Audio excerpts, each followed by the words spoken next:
Bom dia, pessoal. Então, vamos lá. Vamos iniciar de onde nós paramos.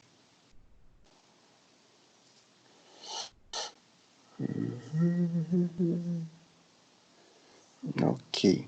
Então, nós paramos nesta sessão a respeito dos acidentes e complicações que podem ocorrer durante a cirurgia ou após a cirurgia, né? Então, uma delas que eu falei para vocês, já citei, que seria a invasão de estruturas circunvizinhas, ok? Então, seriam espaços anatômicos, como a gente já citou, o próprio seio maxilar, né, que é muito mais comum nos molares superiores, mas pode ocorrer também com os premolares também, ok? A gente tem que ter especial atenção na região dos molares, principalmente terceiros molares, onde a gente tem a tuberosidade da maxila, um osso mais medular, mais frágil. Então, por conta da força que a gente consegue aplicar naquela região, o dente pode ser deslocado para dentro do seio maxilar, ok? Normalmente causado por elevador apical reto, quando a gente utiliza de forma inadequada o elevador apical reto. Pode ocorrer também com o angulado, ok? E a gente tem que observar isso daí, fazer uma prevenção, observando muito bem a radiografia. Nesse caso, o mais recomendável é a radiografia panorâmica, né? Para a gente ver toda a relação dos dentes com o seio maxilar. E, se for possível, também a tomografia, né? Hoje em dia a tomografia já ficou um pouco mais acessível, alguns planos até cobrem mesmo a tomografia odontológica, então não é uma realidade distante da gente, ok?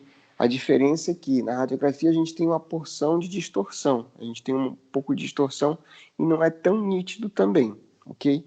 Na tomografia, não. A tomografia ela é imagem quase que real, a gente pode até considerar que seria real, de 1 para 1. O que você vê lá, o tamanho que você mede lá, é o tamanho que realmente vai estar no ser vivente, ok? Fora isso, a gente tem a produção dessas imagens de tomografia e que elas podem ser incluídas em software, tá? Então isso é muito legal. A gente manusear o software em 3 dimensões e rodar aquela imagem de todos os lados, de todos os aspectos, ok? Tem que ser considerado o tamanho desse fragmento que foi perdido também. Aí eu já falei para vocês no caso de ruptura do ápice radicular, né? Então a gente tem que considerar isso aí clinicamente. Qual que é esse tamanho? É o dente inteiro? Se for o dente inteiro é melhor tirar realmente. E logicamente que não é a gente que vai tirar, o clínico geral. Vai ser o cirurgião bucomaxilo que vai fazer essa remoção, ok? Mas se for a ponta de um elemento dentário, né? Se for de 1, 2, 3 milímetros que seja, pode ser uma das medidas, você preservar. Então, vai observando o paciente, obviamente que vai informar o paciente do que aconteceu e vai acompanhando a evolução desse caso, ok? Observa o local aproximado em que ocorreu, isso tudo são dados, também como que ocorreu para o cirurgião que vai remover, e analisar a saúde do dente e do seio maxilar também. Esse paciente já teve história também de sinusite, ok? Esse dente que foi colocado para dentro do seio maxilar estava associado a algum tipo de lesão a ele, tá bom? O paciente deve sempre ser informado do ocorrido também. Isso é uma medida legal, ok? Algumas situações dá para a gente remover via alvéolo, dependendo da posição em que esse elemento dentário está, ok? Então você vai com uma pinça ou mesmo com uma cureta e aí você às vezes consegue remover, ok? Esse acesso de caudal look, ok? Seria para fragmentos grandes. Seria uma janela que se abre na parede lateral do seio maxilar, tá? Então abre-se essa janela, é mais ou menos como se fosse um levantamento de seio, ok? Como se fosse um levantamento de seio. Então, tridimensionalmente, o seio estaria aqui, ok? E aí os elementos dentários aqui, só para a gente... E aí a incisão seria aqui nessa porção, a incisão, ok? E aí abre-se uma janela em toda essa região do seio maxilar e faz a exploração no seio maxilar, tá? Toda vez que houver comunicação com o seio maxilar, você tem que prescrever antibiótico para esse paciente, porque, como eu falei, as bactérias que colonizam a boca são nativas da boca, não são as mesmas que são nativas do seio maxilar.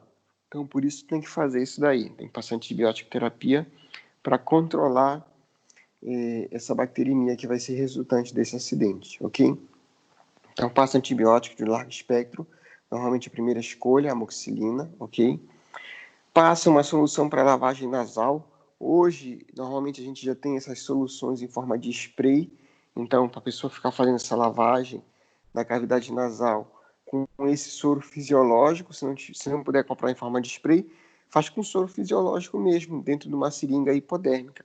Tira o soro fisiológico, uma seringa hipodérmica e injeta na narina para fazer essa lavagem nasal, ok?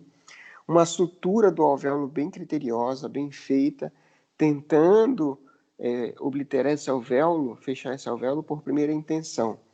Normalmente a gente vai ter que fazer o seguinte, essa situação aqui. Então, aqui estaria o alvéolo, ok? Já teriam dois dentes aqui, e o do meio é o que foi removido, ok? Então, para fechar esse alvéolo por primeira intenção, eu vou ter que produzir um retalho do tipo trapezoidal. Então, vou pegar uma incisão relaxante na distal, na mesial, e outra na distal, ok? E aí, todo esse retalho que foi produzido aqui, ok? Todo esse retalho branco que foi produzido aqui, ele vai ser puxado, ele vai ser deslocado em direção coronal, para fechar esse alvéolo realmente, ok? E também, se possível, prescrever também descongestionante nasal, para evitar a diferença de pressão, ok? Para quê? Para que esse paciente não fique espirrando também. Porque esse paciente espirrar a essa altura do campeonato aqui, ele pode arrebentar, ele pode quebrar a sutura que você fez nessa região, ok? E aí perpetuar essa comunicação bucosinusal. A invasão, então, quais são esses espaços que podem ser invadidos, ok? Então, tem o espaço esfenopalatino, que seria mais oriundo dos dentes superiores e posteriores. Tem esse espaço esfenopalatino, fossas nasais, que seriam mais com dentes não irrompidos, na apófise palatina. O espaço submandibular, que seriam de molares inferiores, ok? Possível remoção via acesso sublingual, no caso. E o espaço láterofaríngeo, que seria mais dos molares inferiores, tá? Deixa eu abrir um programinha aqui, que eu acho que pode nos ajudar nessa parte. Tá só abrindo, vamos ver, aqui, o crânio, ok, ó. Então, aqui, ó, vou aumentar aqui, então, ó.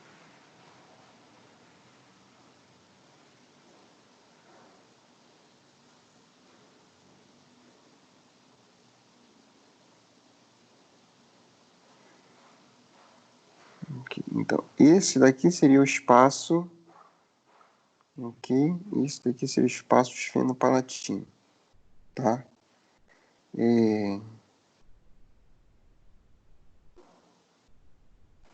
Deixa eu voltar aqui. Ok. O que eu tenho aqui também? Né? Então, ó, meu dente pode ser deslocado também para essa região.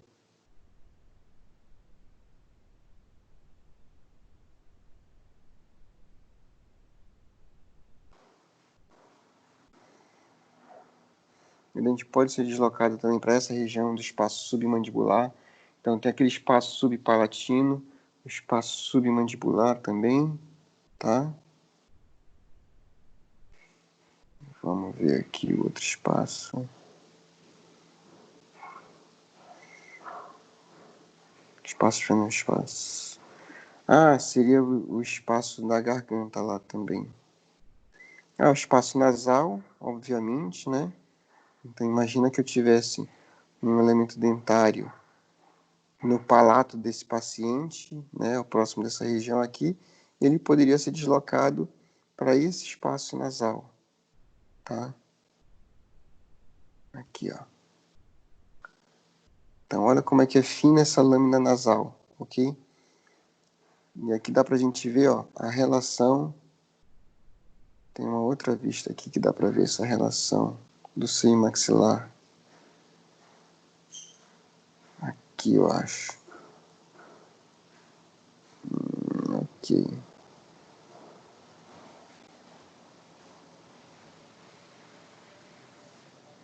Cartilagem, remover.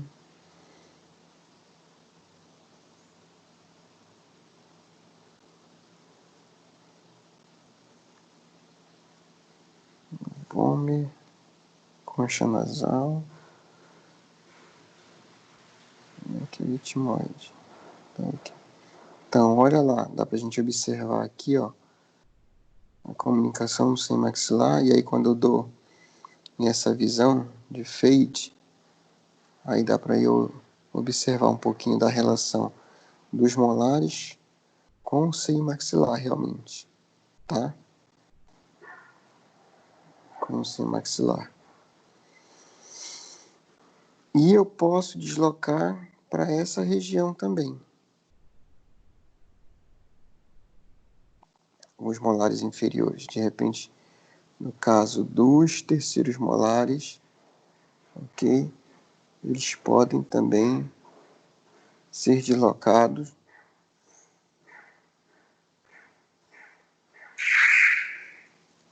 para essa região do pescoço aqui, para esses músculos que ficam nessa região do pescoço, tá? Então é uma possibilidade também. A gente tem que tomar cuidado com esses espaços aí. Ok? Continuar com a apresentação. Incidentes e complicações. Ok. Espaço laterofaríngeo, submandibular, nasais e esfenopalatino. Ok. Olha aqui a relação que existe, né? Olha lá. Ok. Olha só a fina camada que separa o seio maxilar do resto da cavidade, tá? E aí das comunicações bucco-sinusais, ok? Então, a porção do assoalho do seio é removida junto com o elemento dentário, no caso dos molares superiores. Acontece mais com raízes longas e divergentes. Sempre, como eu já sempre falei, a gente vai analisar radiografias pré-operatórias, se possível, tomografia nesses casos. E aí fazer o teste para verificação da comunicação bucco-sinusal depois da remoção do elemento dentário. Aí eu já falei para vocês. Valsalva. Ok? Fazer valsalva aí. Como é que é? Só relembrando aí. Então, vai preencher o alvéolo com soro fisiológico, pedir para o paciente puxar bem a respiração e depois pedir para ele soltar quando você tapar a narina dele, ok? E quando ele tapar, quando tapar com as mãos a narina dele, pedir para ele fazer força para soltar o ar pelo nariz. Se tiver comunicação bucco-sinusal, o ar vai achar um meio de ir até o alvéolo, porque lá tem a comunicação para sair, e vai fazer borbulhas lá no soro fisiológico, tá? Verificar o histórico de doenças sinusais nesse paciente, né? E aí já ficar preparado para isso daí. E até é bom encaminhar para o otorrino também, para o otorrino ir acompanhando a situação. Não deixar a comunicação aberta, se possível, ok? Porque aconteceu no próprio momento da cirurgia. Então dá para você fazer o retalho e fechar por primeira intenção. Se deixar aberto alimentos e mesmo as bactérias que são oriundas da cavidade bucal vão penetrar o seio maxilar, ok? E provocar uma sinusite pós-operatória. E depois essa comunicação vai cronificando, vai ficando permanente e vai formar uma fístula bucosinusal que é muito mais difícil de ser tratada do que a comunicação que acontece no momento cirúrgico, ok? Então olha essa situação aí, ó. Então aqui já está me dizendo que se eu precisar remover este elemento dentário, vai haver comunicação buccosinusal. Então eu já tenho que me preparar para isso. Como é que eu vou me preparar? Eu vou fazer osteotomia, fazer o menos força possível, vou fazer a preparação de retalho também, e aí como é que eu vou fazer o fechamento disso daí? Eu já vou precisar fazer um retalho, né? retalho do tipo trapezoidal, tá? Então, ó, vou precisar construir esse retalho do tipo trapezoidal, e depois que eu construir esse retalho do tipo trapezoidal aí, depois que eu remover o elemento dentário, eu vou puxar esse retalho para tentar fechar, para tentar ancorar a sutura lá no lado palatino. E aí conseguir fechar esse retalho por primeira intenção, tá bom? Então aí vem os protocolos. Comunicação pequena, que seria até 2 milímetros de abertura, né? Então não é necessário fazer qualquer manobra cirúrgica adicional. Obviamente que se você sabe que houve comunicação buccosinusal, você não vai sondar o alvéolo, com o risco de ampliar ainda mais essa comunicação e de levar também bactérias da cavidade bucal para o seio maxilar, ok? Tentar a sutura por primeira intenção e evitar a diferença de pressão durante 10 a 14 dias. Essa diferença de pressão ela vai ser evitada com o uso de solução anticongestionante nasal, qualquer uma de preferência do paciente, ok? Qualquer uma mesmo, tá? A comunicação moderada, já é considerada aquela comunicação de 2 a 6 milímetros de diâmetro, ok? Novamente, tentar a sutura por primeira intenção, manter o coágulo também, evitar a diferença de pressão, antibiótico terapia, solução de lavagem nasal, descongestionante de 10 a 14 dias, ok? E aqui também já entra, a partir daqui dessa comunicação moderada e na grave também, já entra a possibilidade de você utilizar a bola de Bichat, né? Então, a bola de Bichat seria a remoção de tecido adiposo da bochecha do paciente para tentar obliterar essa comunicação, ok? E comunicação extensa de 7 milímetros ou mais, o fechamento da comunicação com retalhos. Aí o retalho do vestibular deslocado, que é o mais comum, que foi esse que eu falei para vocês, né? Mas tem um retalho do tipo palatino também, um pouco mais difícil, mais desafiador de fazer e mais arriscado também, por conta da artéria palatina, tá? Então, nesse retalho palatino, você faria o retalho dividido do palato do paciente e depois rodaria. Deixa eu tentar desenhar aqui. Então, aqui estaria o palato do paciente e aqui, nesse ponto branco, estaria a comunicação buccosinusal, ok? Então, o retalho palatino para fechar a comunicação buccosinusal, você vai fazer o seguinte, você vai nessa região aqui, começar a fazer um retalho, nessa forma aqui, mais ou menos, ok? Um retalho dividido. Você vai só separar mucosa e submucosa. E depois vai rotacionar esse retalho para fechar essa comunicação. Então, aí no final das contas, vou desenhar em azul agora.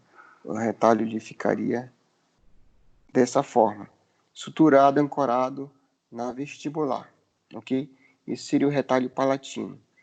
E o enxerto pediculado de pouso da bola de Bichat. A bola de Bichat é aquela gordura que fica lá na bochecha, que todo mundo que busca por estética para afinar o rosto, né, faz essa remoção dessa bola de Bichat. Essa bola de Bichat ela pode ser aproveitada para fazer para fechar essa comunicação, ok? A presença de fístula, deslocamento e remoção do tecido fibroso, sutura e formação de coágulo. Então, mesmo a gente tentando fazer tudo isso, pode ser que mesmo assim ainda ocorra a cronificação do caso, então a formação de fístula.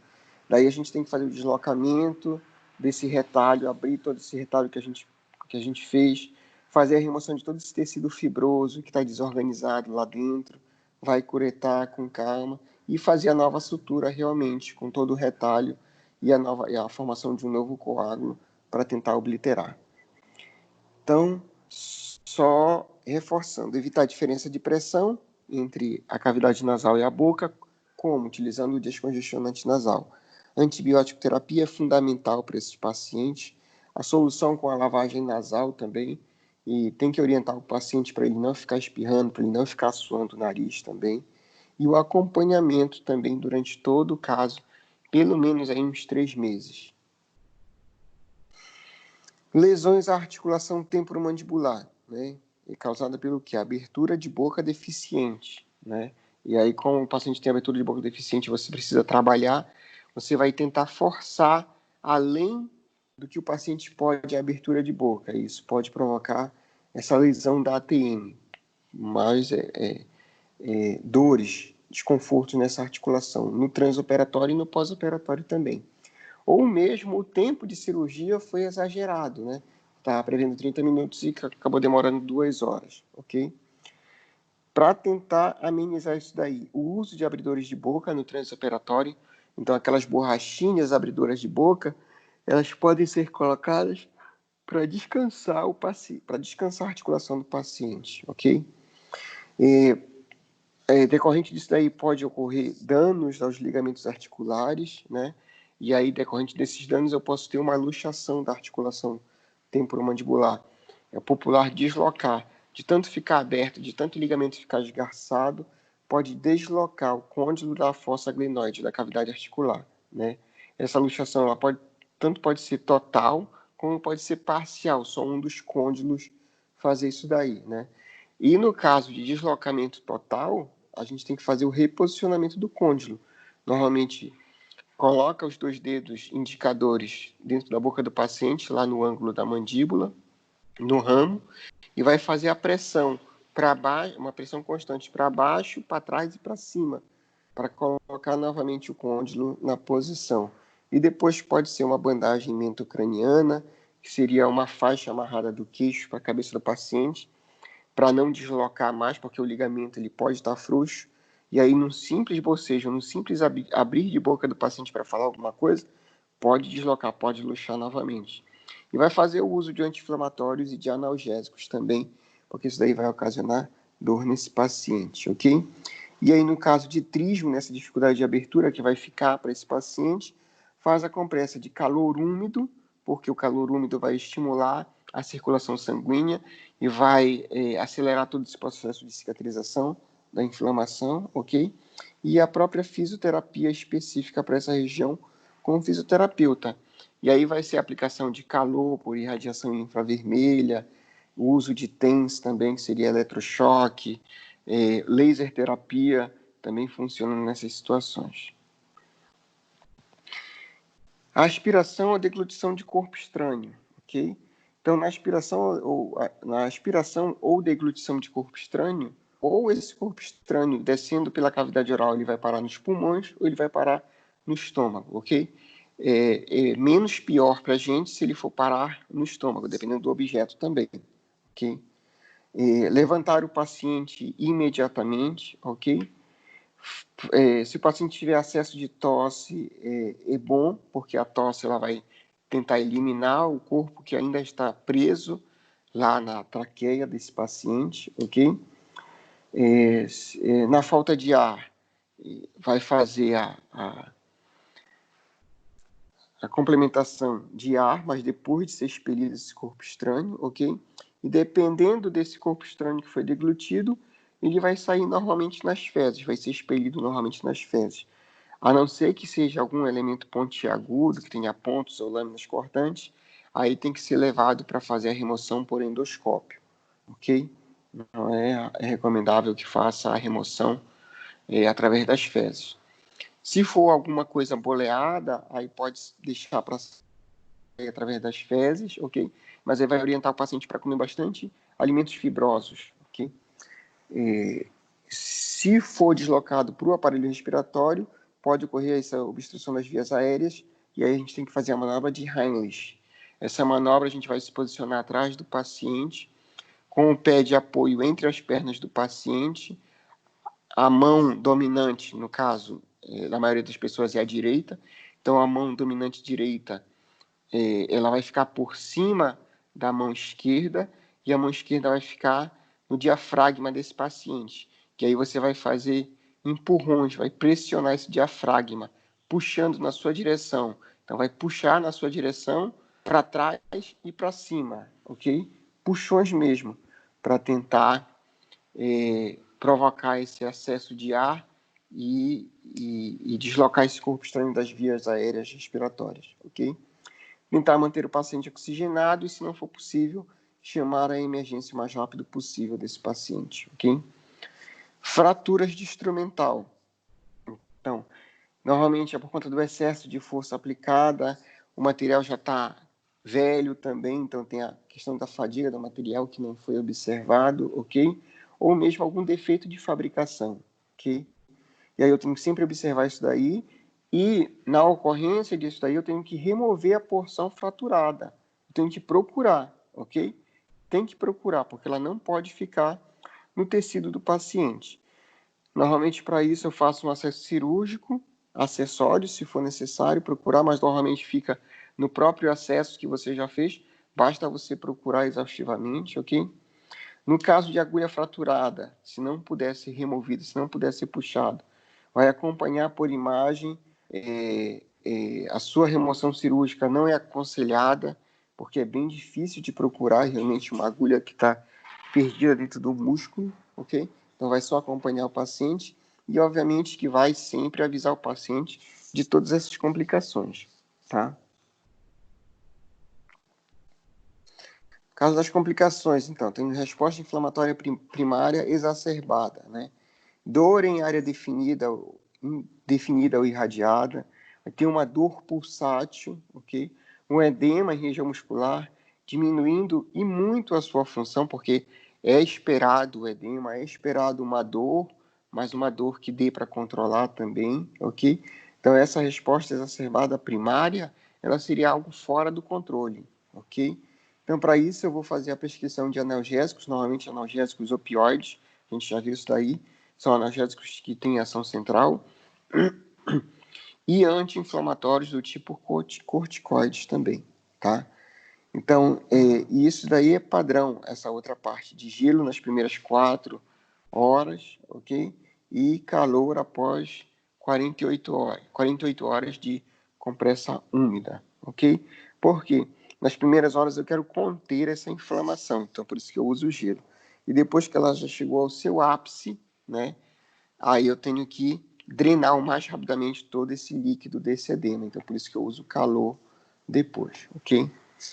Hemorragia pós-operatória, a gente já falou um pouquinho também disso daí quando a gente falou das técnicas básicas de cirurgia. Então, eu vou averiguar os fatores da história médica desse paciente, ok? Então, eu vou perguntar por coagulopatias que esse paciente saiba que ele tenha ou que ele não saiba que ele tem, então eu vou fazer testes laboratoriais, ok? Vou perguntar novamente sobre o uso de drogas anticoagulantes. Normalmente eu tenho que fazer isso antes, ok? Mas eu posso ter esquecido, posso ter negligenciado, e aí eu tenho que perguntar depois. E seguir os cuidados pós-operatórios corretamente. Repouso, não bochechar, evitar traumas mastigatórios, esforço físico também, que é isso que pode levar a uma hemorragia pós-operatória nesse paciente, ok? Esse trauma ou esse esforço físico no momento em que não é para ele fazer, ok? Então, por isso que direito do paciente também receber um atestado médico condizente com a função que ele exerce, tá? Tipo, se for um pedreiro, por exemplo, alguém que trabalha na construção civil, eu não vou dar somente 2 dias de atestado para esse paciente, porque ele vai fazer muita força. Então, eu já posso estender um pouquinho mais o número de dias. Eu posso dar 5, 6, 7 dias de atestado para ele poder recuperar bem e ir bem recuperado para o trabalho dele. Mas aí, diferente de alguém que faz somente trabalho dentro do escritório, né, vendo somente o lado da profissão, em que eu posso dar 2, no máximo 3 dias que ele já vai estar recuperado, já vai poder voltar ao trabalho dele normal dentro do escritório. Então, tudo isso tem que ser avaliado na hora de dar o atestado para o paciente nessas condições também, tá? Pode ser decorrente de cirurgias atraumáticas, tendo que preconizar cirurgias o mais atraumaticamente possíveis, com incisões bem definidas e as menores possíveis, ok? E normalmente evitar lesões em artérias também. Aconteceu hemorragia pós-operatória, então eu vou administrar anestésico local com vasoconstritor para já tentar diminuir esse extravasamento de sangue. Vou curetar todo aquele coágulo que está desorganizado, aquele coágulo antigo, ok? E aí eu vou provocar um novo sangramento e posso utilizar outros materiais para fazer essa coagulação também. Aí tem a esponja de fibrina, a esponja de celulose, todos esses materiais aí que eu posso utilizar, ok? A hemorragia pós-operatória ela pode causar uma equimose, que seria aquela roxidão, tanto pode ser no rebordo, no alvéolo, quanto pode ser extraoral também, isso tem que ficar definido para o paciente. E na hemorragia persistente, mesmo você fazendo uso de todos os materiais para promover a coagulação, fazendo todos os procedimentos, aí tem que ser consultado o hematologista realmente, porque o paciente tem alguma discrasia sanguínea e ele próprio desconhece.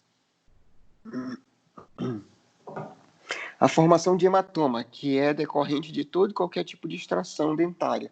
Então, isso pode acontecer mesmo sendo uma extração dentária simples, ok? Que eu não precisei fazer o uso de retalho nenhum. Isso pode acontecer e tem que ficar claro para o paciente que isso pode acontecer, tá? Mas normalmente é decorrente de um traumatismo transoperatório bem grande, bem significativo, quando eu tenho que fazer incisões grandes e eu tenho que passar muito tempo durante o ato cirúrgico, ok? Então é mais comum, é mais previsível de se acontecer nessa situação. Diminui a partir de 72 horas. Vou fazer uso do calor úmido nessa região. Então, um pano com água molhada, aquecida, ok? Para tentar vascularizar mais ainda essa região e essa vascularização drenar mais ainda esse sangue que está preso naquela região, ok? E pode desenvolver um processo séptico também, então isso tem que ficar atento. Se o paciente tem hematoma e começa a desenvolver febre também, já é um indício de que esse hematoma está contaminado, ok? E aí tem que fazer uso de antibiótico terapia. E os casos de alveolite também, que é a inflamação do alvéolo, né? Normalmente chamado de alvéolo seco, que é o mais comum, né? Alveolite seca, que a gente não tem a formação de coágulo depois da extração dentária. As paredes ósseas ficam expostas e o osso exposto na cavidade oral dói muito, muito, muito mesmo, além de estar mais suscetível a infecções bacterianas, né? A natureza é inflamatória e não associada à infecção algumas vezes, mas pode ter somente dor, mas pode ser associado também à infecção. Dor a partir do segundo ou terceiro dia após a exodontia e a visão do alvéolo seco também. O paciente relata a irradiação dessa dor para a região do ouvido também, e você vai sentir o odor desagradável, ok? Então, isso tudo já é um sinal de que seja uma alveolite, tá? E acomete 20% das extrações, normalmente de terceiros molares inferiores. Normalmente os dentes inferiores, porque a gente tem uma menor vascularização desse osso, tá? Então, vou tentar fazer a prevenção disso daí, fazendo uma cirurgia traumática com incisões limpas, bem definidas, retilíneas, ok? Delicadeza no manuseio desses tecidos moles. Vou preconizar pela baixa contaminação de bactérias, fazendo a antisepsia e a esterilização de todo o material, obviamente. Irrigação abundante com soro fisiológico em todo momento da cirurgia que você está realizando. O uso de clorexidina também para esse paciente. Pode ser tanto durante o ato cirúrgico e após o ato cirúrgico. E ênfase nas orientações pós-operatórias para esse paciente. A questão do repouso, a questão do medicamento, a questão da alimentação também, já que ele não pode fazer esforço físico, a alimentação dele tem que ser líquida e pastosa na temperatura gelada ou natural. Ok? Então, a alveolite por corpo estranho, aí eu vou precisar, para resolver esse problema, anestesiar o local, normalmente anestesia com vasoconstritor, acesso novamente ao local. Então, se não foi feito o retalho, eu vou fazer, e se foi feito o retalho durante o momento cirúrgico, eu vou abrir esse retalho.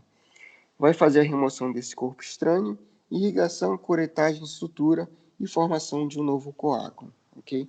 Normalmente esse corpo estranho que a gente se refere seria o ápice radicular, que pode ter sido rompido, quebrado e ter ficado naquela região. No caso da alveolite seca, eu vou fazer irrigação com solução antisséptica morna, temperatura ambiente também, ok? Secagem e pode ser utilizados vários produtos, esse daí é um dos produtos, que é uma pasta chamada Alveolex, tá?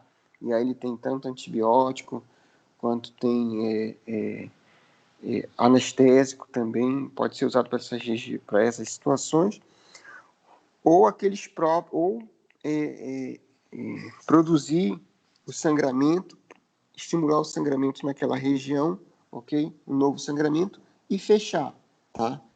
E o acompanhamento sempre desses pacientes. A decência da ferida, tá? Então, isso daí acontece quando eu tenho um retalho que foi feito de maneira incorreta. Então, eu tenho um tecido mole sem suporte ósseo sadio, ok? O que é a descência da ferida? É uma abertura da sutura, é quando os pontos se rompem, ok? Isso é a abertura da sutura, a descência da ferida. Com isso, tem um retardamento na cicatrização da ferida, porque eu objetivava uma cicatrização por primeira intenção, e agora vai se dar uma cicatrização por segunda intenção. Além disso, o osso vai ficar exposto. Esse osso exposto ele pode produzir dor nesse paciente, normalmente produz a dor nesse paciente, ok? E pode levar a uma infecção óssea também, ok? Então, eu tenho que preconizar uma tensão da sutura ideal, ok? Já que se ela for demasiadamente apertada, a sutura, ela pode provocar uma isquemia nesse tecido, e dessa isquemia surgir um ponto de necrose. E esse ponto de necrose vai romper o ponto e provocar a descência dessa ferida cirúrgica. Então, eu tenho que ter atenção também durante a sutura desse retalho cirúrgico, ok? Tenho que observar também as projeções ósseas, as espículas ósseas que podem ser formadas após a exodontia. Para isso, eu vou utilizar o tato, eu vou com o dedo palpar aquela região, vou limar aquelas projeções ósseas com a lima para osso, ou, de forma manual, eu vou tirar com o alveolótomo também, ok? E tenho que também fazer o debridamento das bordas e a sutura, ok? Se eu tiver um retalho de forma lacerada, né, ou uma ferida cirúrgica decorrente de algum trauma facial, eu tenho que debridar essas bordas, tenho que tornar essas bordas o mais limpas possíveis, ok? Para fazer essa sutura da maneira correta.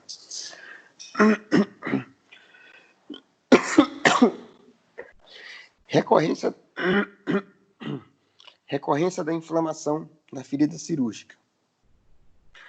Então, as feridas cirúrgicas, elas sempre estão sujeitas à contaminação, ainda mais dentro de um ambiente tão contaminado que a boca. Então, o que pode contaminar? A própria saliva, que tem bactérias, os alimentos que vão ser ingeridos, ok? Ou mesmo essa recorrência dessa inflamação, ela pode se dar por uma queda de resistência do paciente decorrente de outros problemas sistêmicos que ele já tem. Um exemplo disso daí, se o paciente é soro positivo, ele pode ter uma queda de resistência e agravar aquele quadro daquela reparação daquela ferida cirúrgica, ok? Outra seria a presença de corpos estranhos, né?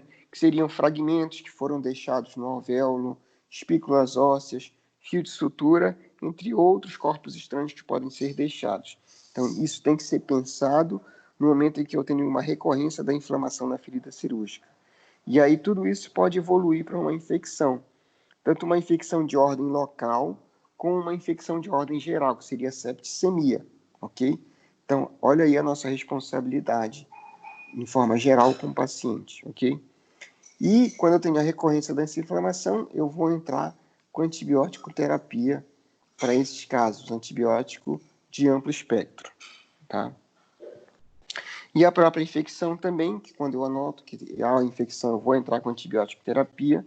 E existem alguns casos para profilaxia antibiótica, aí a gente já falou, os casos de endocardite bacteriana, né, para evitar a endocardite bacteriana. Então, as pessoas que têm próteses, principalmente as próteses valvares do coração, ok? Mas seriam próteses ou órteses em todo o corpo humano, ok? Eu já vou entrar com antibiótico terapia profilática, tá? No caso de infecção no alvéolo, tenho que fazer o debridamento dessa ferida cirúrgica, então tenho que curetar, tenho que raspar, provocar novo sangramento, lavar abundantemente. Então, isso constitui as manobras assépticas e de antisepsia também. Normalmente, é mais comum de acontecer isso em cirurgias que você precisou fazer o retalho e precisou fazer uma osteotomia, ok? E a infecção por si só atrasa a cicatrização da ferida cirúrgica e ela pode tanto ser contida, pode ser restrita ao local da cirurgia, quanto ela pode se espalhar por todo o corpo do paciente, formando então uma septicemia, tá? Então, com isso a gente termina a aula de acidentes e complicações nas exodontias, ok? E não esqueçam de fazer o vídeo lá, que eu estou esperando o link. Não vi ninguém postando o link aqui no exercício. Se encerra semana que vem, tá bom? Obrigado, pessoal.